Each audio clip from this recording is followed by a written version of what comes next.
I'm just calling to let you guys know that if something happens, that I did it because I was trying to defend myself. That was how a 911 call from Orange County went in 2013. And as far as friends, family, and local law enforcement were concerned, Maribel Ramos was certainly more than capable of handling business herself if she needed to.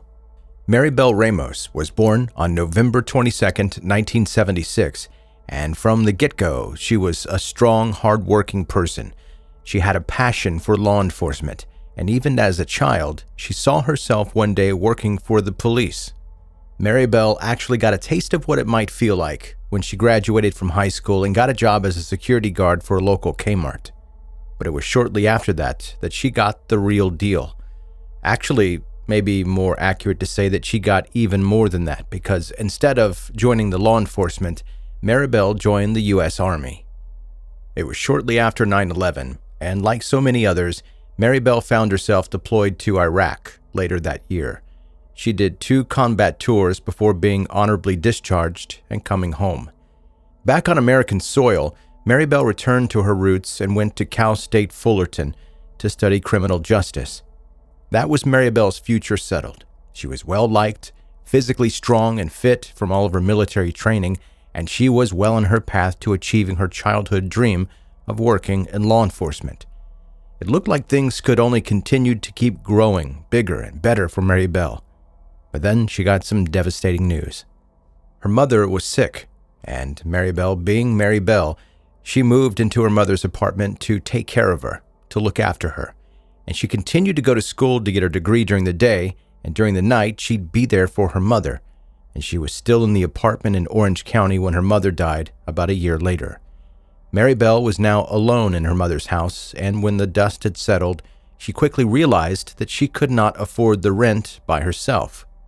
Maribel's first stop was her sister, Lucy Gonzalez. But Lucy had her daughter, and she didn't want to uproot her child if she could avoid doing so. Lucy made Maribel a promise that she would move into the apartment if Maribel couldn't find another solution. But Maribel knew that she couldn't put her sister and niece through that. She put an ad out on Craigslist and began screening potential roommates instead. It was amidst all the messages that came in response to her ad that one name stood out: Kwang Choi Joy. There was something about his profile and about him that just seemed right. He described himself as an easygoing guy who just needed a place to stay while he was looking for a job. Maribel and Lucy met up with Casey in person, and they liked him even more. Lucy found Casey quiet and sweet. He had no wife and no children and didn't look like he was going to be any trouble at all. Maribel agreed, and the temptation of a future with a quiet, well-mannered roommate who pretty much kept to himself was too enticing to pass up. Casey moved in, and for all Maribel could see, living with him was exactly as advertised. He was low maintenance, didn't make any noise, and never had people over. In fact, Casey usually spent most of his time just hanging out in the apartment on his own. At first, Maribel could not believe her luck, but then once she'd gotten over her initial joy, empathy and concern quickly took over. Quote, "It's sad because we felt his loneliness," Lucy later said, and gave an explanation for why Maribel and their family took Casey in as one of their own. They began inviting Casey to family events, and everyone grew incredibly close to him. That closeness continued to grow back at the apartment as well. Maribel and Casey started spending more and more time together, and would often be seen running errands and walking their dogs together in the neighborhood. For Maribel, she found the perfect roommate who turned into an even better friend. For Casey, he'd found the love of his life. That summer, Lucy got a call from Casey.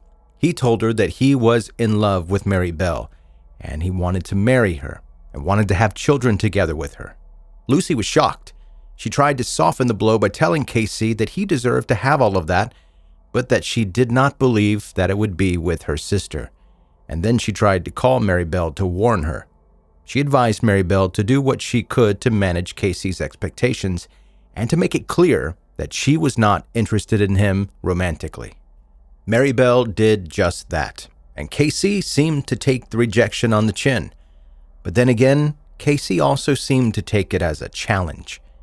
In his mind, all he had to do was win Maribel over, and then he'd have the woman and the life of his dreams.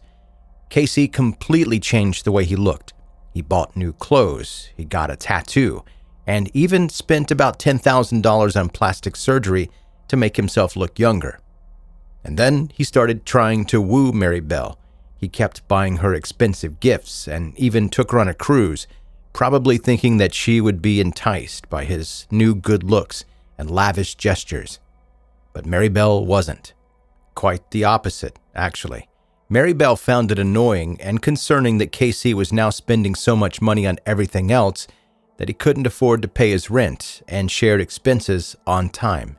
Instead of nurturing a budding romance, it looked like all of Casey's efforts were pushing Maribel away instead of pulling her in. And then about 9 months after Casey called Lucy to confess his feelings for Maribel, Maribel suddenly disappeared. She missed a scheduled event without letting anyone know beforehand, and friends and family couldn't reach her when they tried to call. Knowing that this was completely out of character for Maribel, her family rushed to the apartment to see if she was all right. She wasn't home. In fact, they couldn't find any signs that she had been home even recently. Her family reported her as missing, and an investigation quickly ensued. It took no time at all to uncover surveillance footage from the evening before that showed Maribel dropping off her rent check, and then she simply disappeared. Casey was obviously front and center of the investigation. Not only was he her roommate, but he was also the last person to have seen Maribel the night that she disappeared. He told the investigators that he and Maribel had gotten into an argument over expenses, and then he'd left to go out on a long drive to clear his head. According to Casey, when he'd come back home, Maribel was gone, and he had not seen her since. His story was somewhat believable, but Maribel's family kept pointing the finger at Casey and his unrequited feelings. And then, investigators found the recording of Maribel's call to the police. She'd made it only 12 days before she suddenly disappeared, and it completely changed the investigation. Hi, Orange Police. Okay, well, I just want to let you know that I have a roommate that should be leaving at the end of the month. We had a conversation today that he kind of freaked me out. I'm not feeling comfortable around him anymore. I'm feeling threatened. What's your name? My name is Maribel.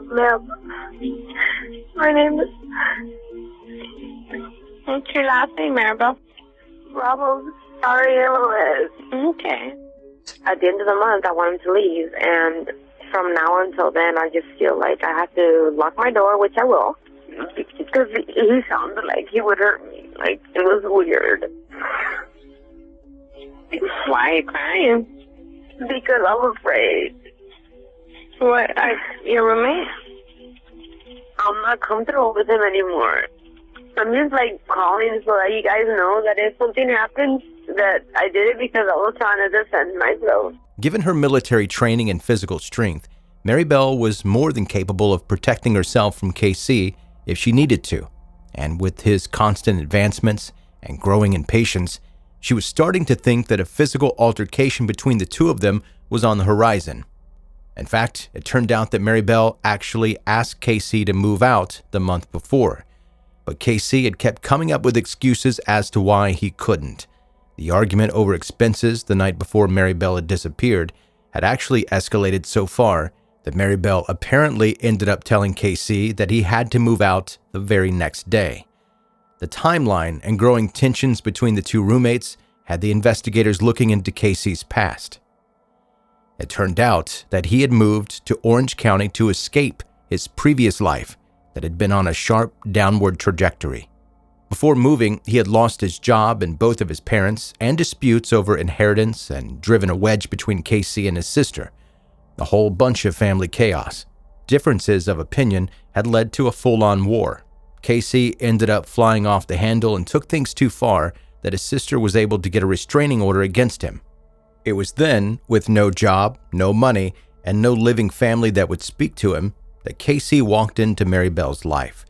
What he found in California was a kind and loving family that took him in, and gratitude slowly morphed into obsession. While the investigators continued to look for Maribel, her biggest fan was nowhere to be seen. He stalked online platforms, commenting on social media posts about her and telling the world how much he missed her. But in reality, he'd stopped all contact with her family and showing up to vigils held in her honor. However, the investigators kept KC firmly in their crosshairs. They still had no idea what had happened to Maribel, or even if she was still alive. But they were sure that KC had something to do with it, whatever happened to her.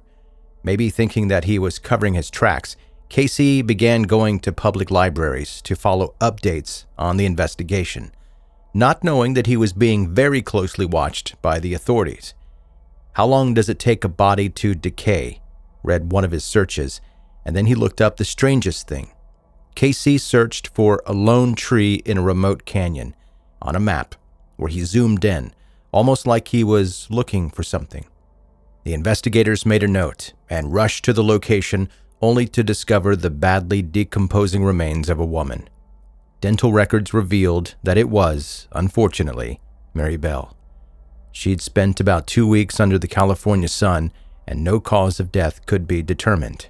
But seeing as he'd known the exact location of her remains, it was pretty safe to say that KC was, at the very least, somewhat responsible for her death. Chances were that because of her military training, KC had attacked Maribel in her sleep and then killed her, and so the investigators wanted to talk to him again. But KC then made himself look even more guilty by jumping out of a window when the police came to arrest him. He luckily didn't make it very far and was quickly charged with her murder. He was found guilty and sentenced to only 15 years in prison.